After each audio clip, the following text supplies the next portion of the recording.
And you're recording. Becky, what does it mean to be a professional in this field? Let me have you say and spell your Oh. name. Thank you. Sorry. Okay. Becky Candra, Becky Candra. Very good. Okay. So Becky, what does it mean to you I think to it be? will be okay. What does it mean to you to be a professional in this field?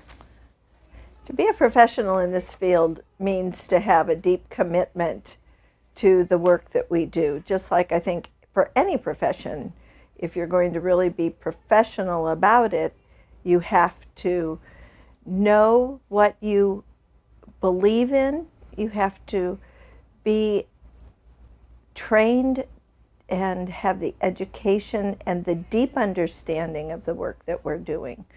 The philosophical background behind it makes it even more professional when we know why we're doing things and how it's affecting children and families and the people that we work with. And what do you feel are the qualities of an effective leader? What did you need to be an effective leader? An effective leader, first of all, and I learned this from my friend Patty, is that I think you have to have the vision of what you believe in first.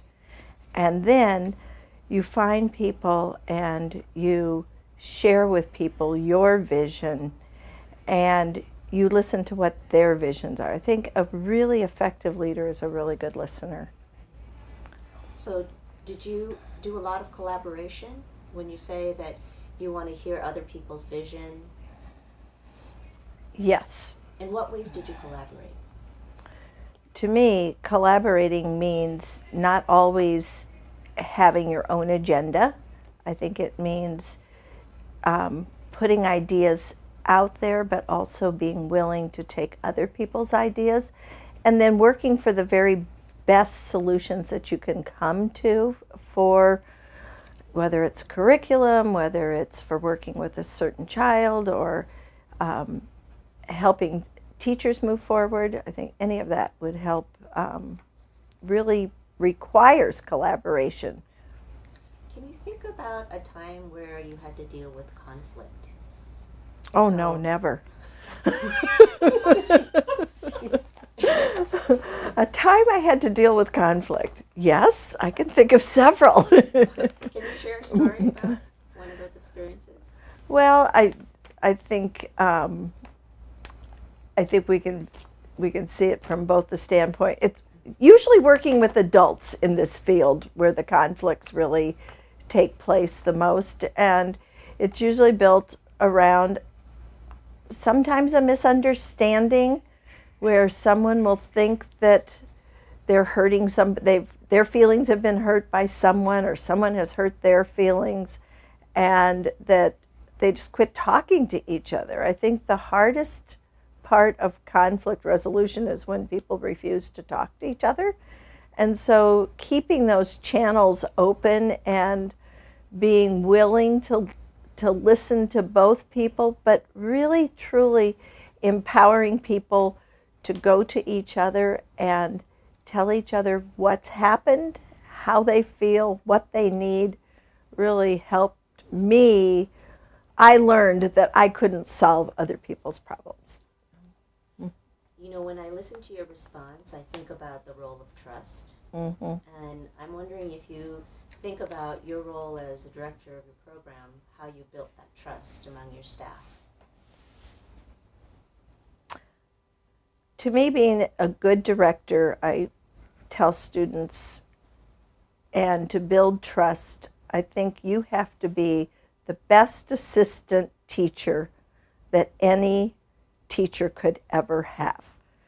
And if you are there for your staff and willing to step in and do the dirty work, to be there early, to stay late, to say, I'll do that for you, and to be honest about it and carry through with that, I think that's what builds the trust in a center, is when people really truly feel like I'm safe here.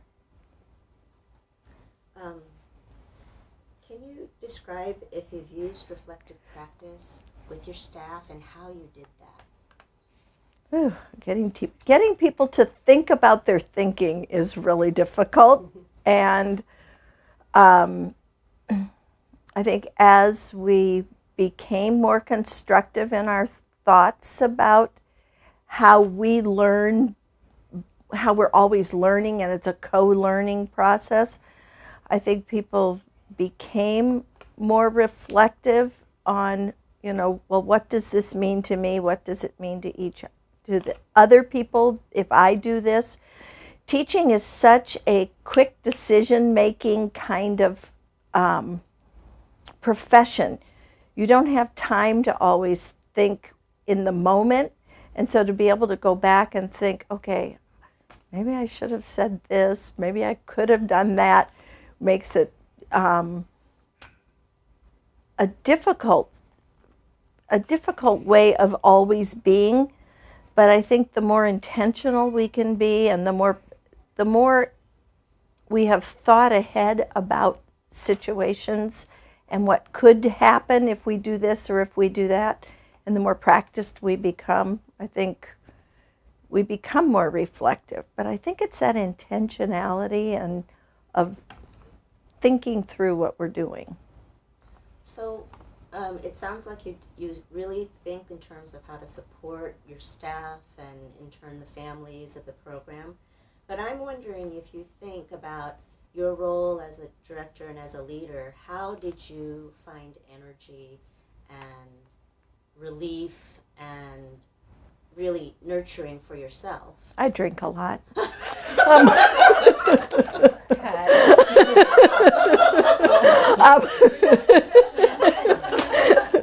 you. We're all done with that. There's flowing the truth in there. Everything else is yes. Okay. She's finally getting there. It's a wrap. Oh. Oh. Well, weren't we all thinking of Whatever it takes.